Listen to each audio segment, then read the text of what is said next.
Welcome back to my patrons. Thanks for joining this portion of the show. It is Wednesday, the 4th of June in 2025, and this is the patron portion of the show of Is This the News? And this story seems to be pretty big, and I think this is pretty important. The Dutch government has collapsed after far-right leader quits coalition. Let's take a look at this. The Dutch government has collapsed after Geert Wilders withdrew his far-right party from the governing coalition following a row over migration. How do you do that? How do you withdraw your party from the governing coalition?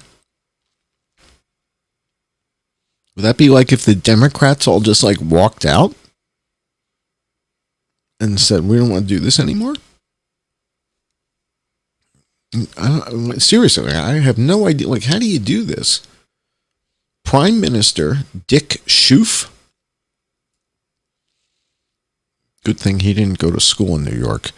Prime Minister Dick Schoof confirmed he was stepping down on Tuesday and offered the resignation of the cabinet to King Willem-Alexander.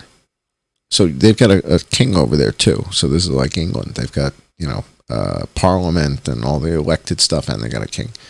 In televised remarks following an emergency cabinet meeting, Dick Schoof said Wilders' decision to withdraw the support of his PVV party was irresponsible and unnecessary. As far as I'm concerned, this shouldn't have happened, he said. The governing coalition was in place for less than a year. The row which led to its collapse came after Wilders pushed for 10 additional asylum measures, including a freeze on applications, halting the construction of reception centers, and limiting family reunification. Schoof had made a last-minute appeal to coalition party leaders on Tuesday morning, but the meeting lasted just 1 minute before Wilders walked out, ending the coalition. No signature for our asylum plans. PVV leads the coalition, said Wilders on X. There was shock and anger among political leaders, many of whom pointed out that several of Wilders' demands were similar to policies already in the coalition agreement and that they would not stand in the PVV's way to implement them. So you see what's going on here. Again, I don't quite get it. I mean, you just walk out and tell your whole party don't show up for any more meetings in Congress? I mean, can you do that? And wouldn't that be kind of cool if, like, Chuck Schumer stopped going to work? I think it would be great. All right, let's go back to a couple of these other stories.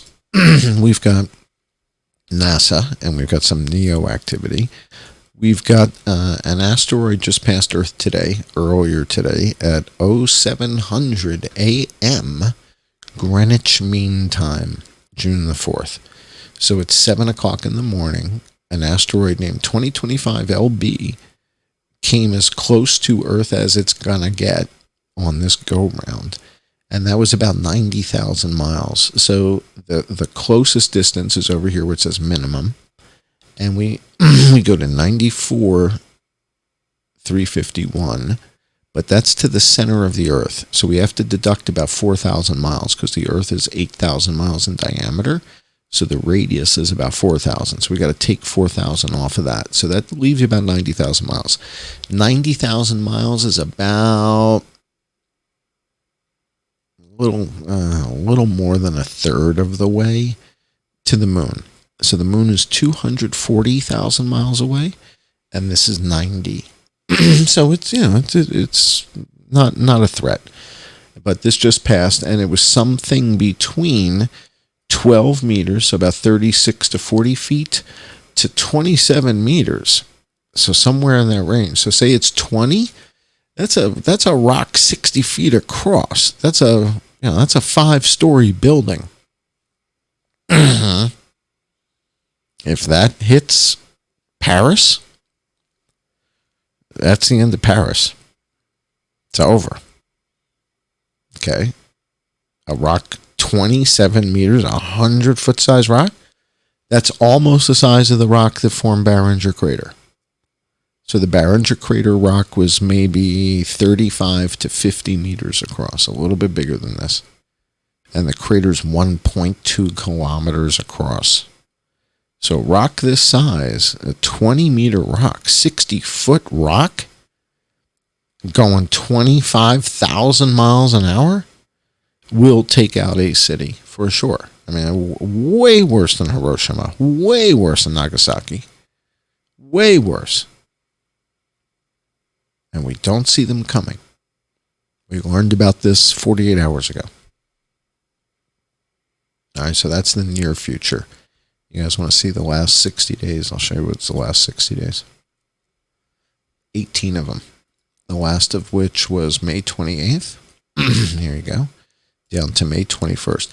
And then look at this. From May 8th to the 21st, there were none. So there was a period of time there from May the 8th through the 21st of May. None of them.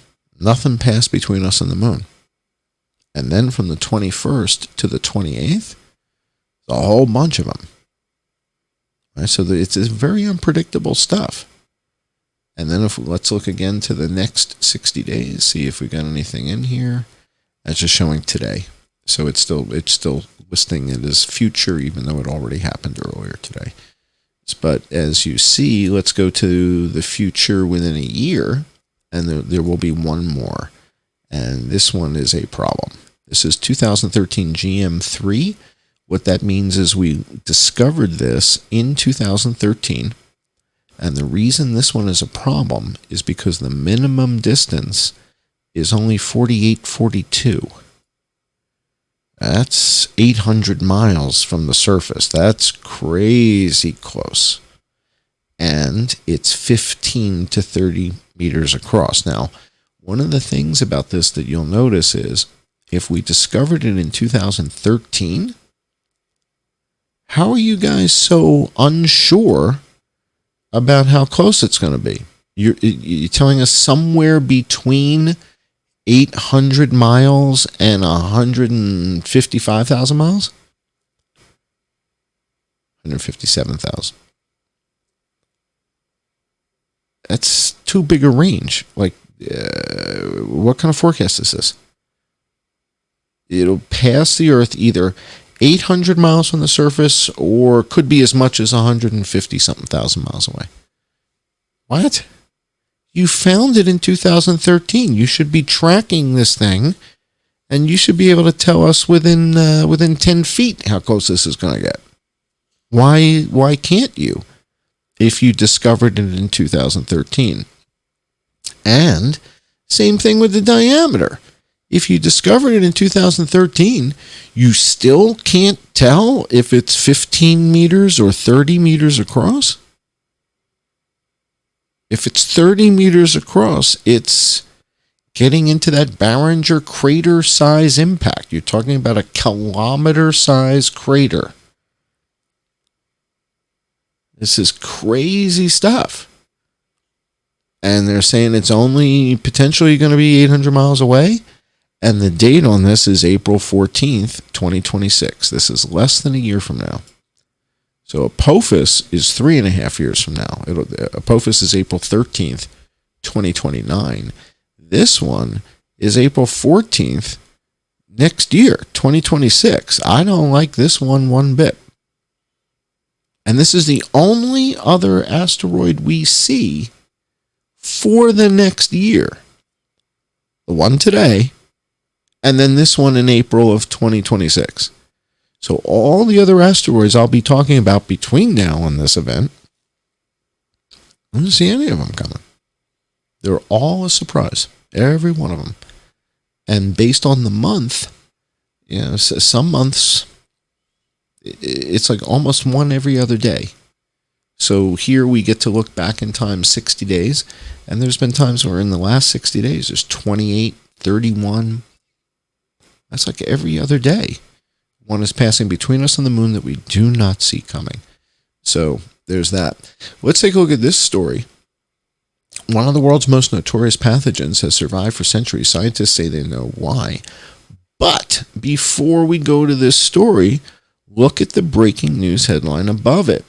Far-right activist Laura Loomer meets with Vice President J.D. Vance at the White House complex, sources say. So let's go take a look at that, and then we'll come back to the other story.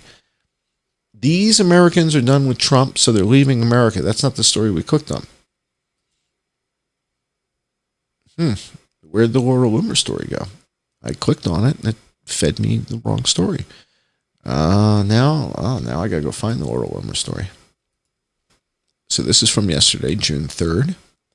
And this is reported at CNN by Elena Treen and Josh Campbell, working for CNN.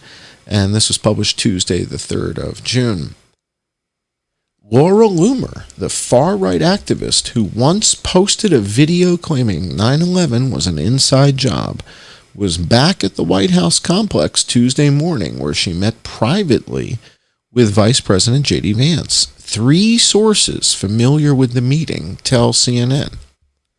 The sources would not share the substance of the one-on-one closed-door meeting, which occurred in the Eisenhower Executive Office building, or what was discussed.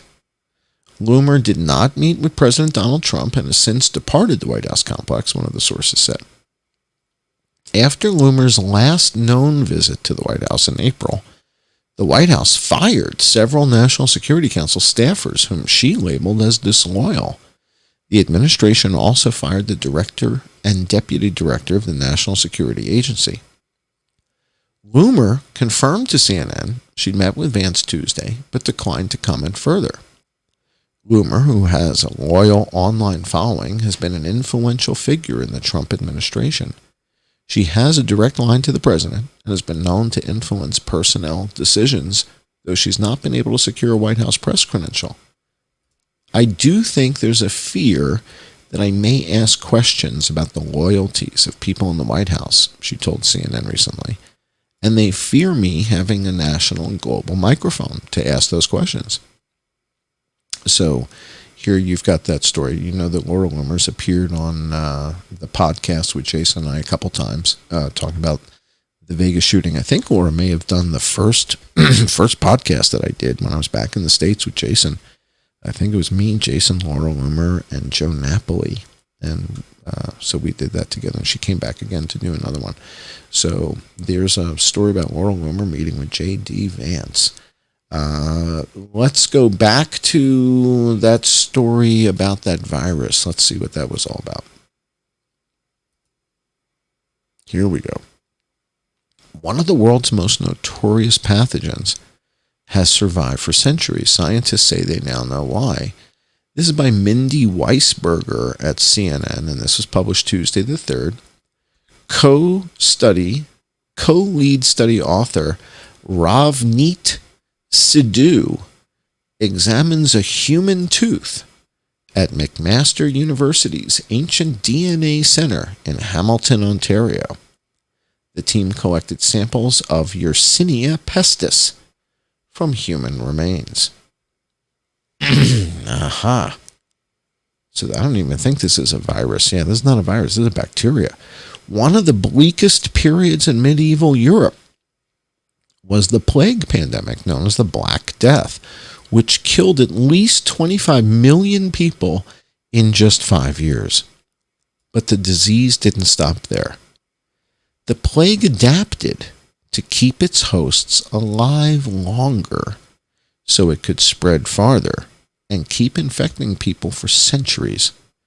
And researchers now say they've discovered how.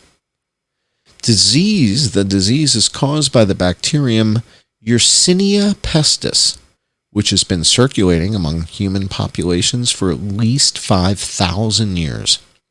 The pathogen has fueled 3 major plague pandemics since the 1st century AD. And though its deadliest years appear to be behind us, plague hasn't disappeared.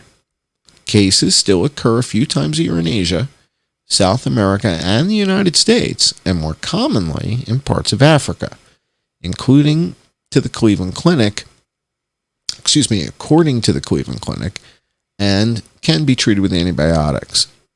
So scientists are still searching for answers about how it evolved and dispersed, etc. The researchers found that their newly reconstructed genomes from 100 years into the first two pandemics had fewer copies of a gene called PLA, which has been recognized for decades as one of the factors that made plague so deadly, according to the study's co-lead author.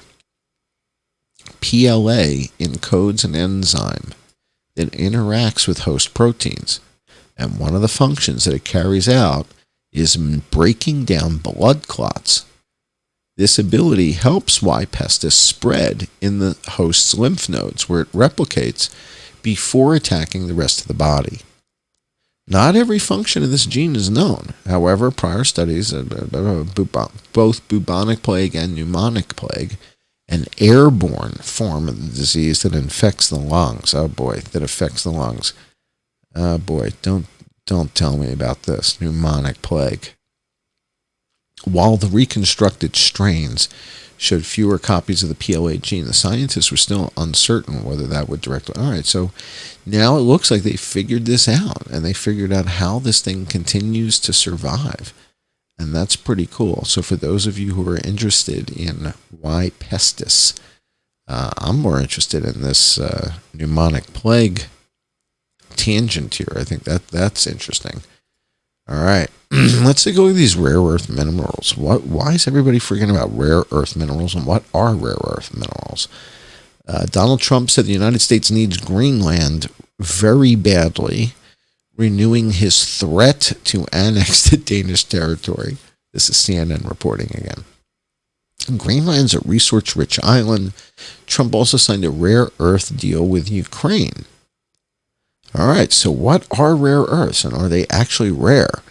Rare earths are 17 metallic elements in the periodic table made up of scandium, yttrium, and the lanthanides, if you weren't aware.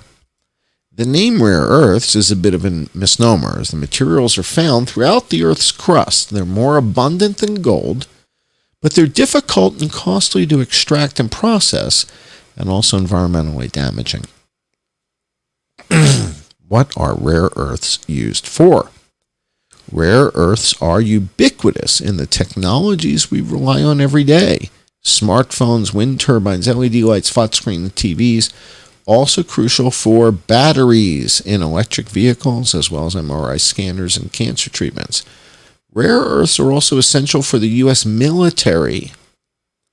They're used in F-35 fighter jets, submarines, lasers, satellites, Tomahawk missiles, and more, according to a 2025 research note from CSIS. Where do they come from?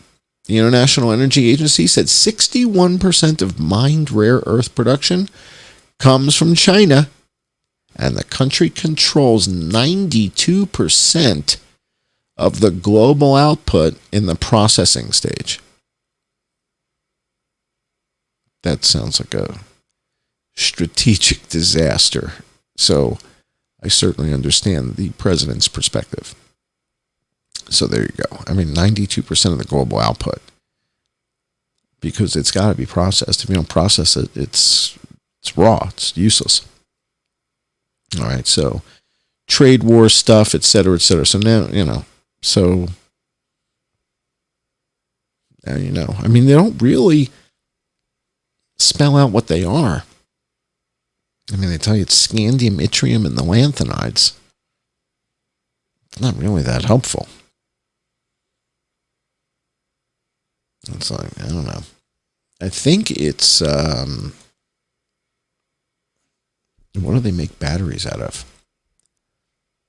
I don't know. We'll have to do some AI searching later. We'll check that out. All right. So we looked at the drone footage. We looked at the rare earth stuff. We looked at the Black Death stuff. We had this story about this bird flu farm at Hickman Farms. Let's see if I can find you guys a video of Hickman Farm fire. Hickman Farm fire AZ. The bird flu has hit Hickman Family Farms extra hard. Today, the president of the family-owned business talked to our Troy Hayden about the devastating loss they've suffered and how it could impact Arizonans. We just got out of a news conference held by Hickman's here minutes ago, and the numbers here are staggering. 6 million birds lost in the last 2 weeks, and hundreds of jobs will be eliminated because of the avian flu hitting Hickman's. Hickman's egg operation in Arizona will essentially be... And by the way, this was recorded 4 days ago, it says. So this was recorded June 1st, so let's just assume June 1st. So this is recent news. Shut down for the next 2 years to rebuild with new birds. Wow. Hickman's is the biggest... Whoa. They're shutting for 2 years. I guarantee you the USDA is reimbursing these guys. Guarantee this. So what's her name? Brooke something is the head of the all that USDA stuff right now. They've got to be reimbursing these guys. They're gonna. They just killed 5 or 6 million birds and they're shutting for 2 years. This place just burned to the ground 4 or 5 years ago. This is wild. To rebuild with new birds. Hickman's is the biggest egg producer in the Southwest, top 20 in the nation. But the CEO, Glenn Hickman, does not think egg prices will spike. The prices have been falling steadily since the first of the year. I would assume that falling price is probably going to be arrested soon. It's going to normalize, and when you look at the size of our nation's laying flock, this is about 6 out of 300 million. So it's devastating to us, but it's really not a large amount of chickens nationwide. Hickman's employs 850 people directly. Hundreds of those people will now be laid off, at least temporarily. Glenn Hickman says bird flu is not only in birds here in Arizona now, but also mice and squirrels and many other animals. And he says he needs to vaccinate his birds for bird flu. The federal government has approved a vaccine. Right now, today, there are countries in Europe that are vaccinating their poultry, and their poultry has gained some protection against it. That vaccine is actually manufactured in the United States. But right now, the USDA will not allow him to vaccinate his birds. It's because the meat-producing side of the chicken industry doesn't want that flu vaccine in chickens. We'll see what happens going forward. Troy Hayden, 12 News. Such a devastating effect. All right. Wow, that's interesting. I think we got more than we were expecting there. Let me see if I can find this fire thing. March of 2021. So when I made the video, this is one of the big fires. We begin with breaking news tonight on 12 News at 6. There is a massive barn fire burning at Hickman's Egg Farm in Tonopah. The Buckeye Valley Fire Department shared this video with us. You can see thick black plumes of smoke just billowing out of the building with those huge flames. About 60 firefighters from several departments are on the scene right now. They've contained the fire and are working to mop it up. We're told that one person was hurt and is currently at the hospital in stable condition. No word yet on what started that fire or how extensive the damage is, but you can see the flames and smoke there. We will keep track of this developing situation and bring you the latest details on the 12 News app. So there you go. All right, so we've got this Hickman Egg Farm story. We've got the Locked On Podcast Network. Quiet. So we've got this Hickman Egg Farm story with the outbreak. They're telling us that they've got 5 million birds, and they're shutting down for 2 years. And CITRAP is reporting this. Now, keep in mind, CITRAP is Osterholm, right? Michael Osterholm in Minnesota, right? That's where we found one of the first. That was the turkey. We weren't sure if it was domestic or wild. There was a turkey in Minnesota that had H7N9. So CITRAP is reporting this. coming out of Arizona. This is the place that burned down just 4 years ago, and now they're shutting down for 2 years.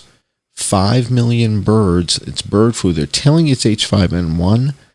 I'm not so sure about that part, right?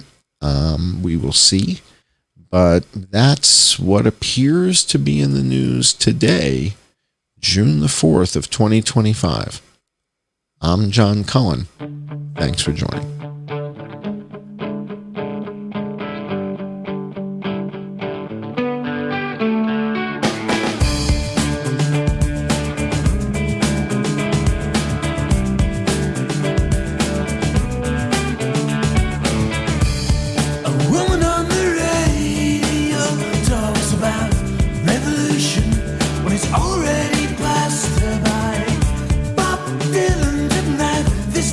About you know it feels good to be alive.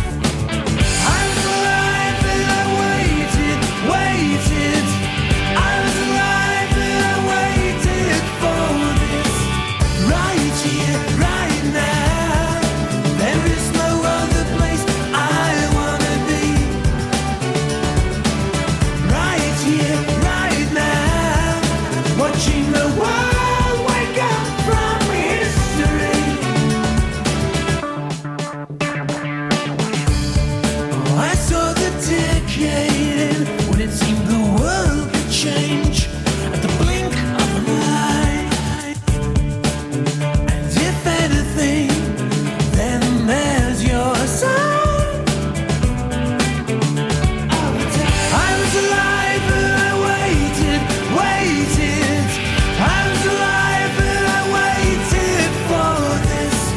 Right here, right now. There is no other place I wanna be.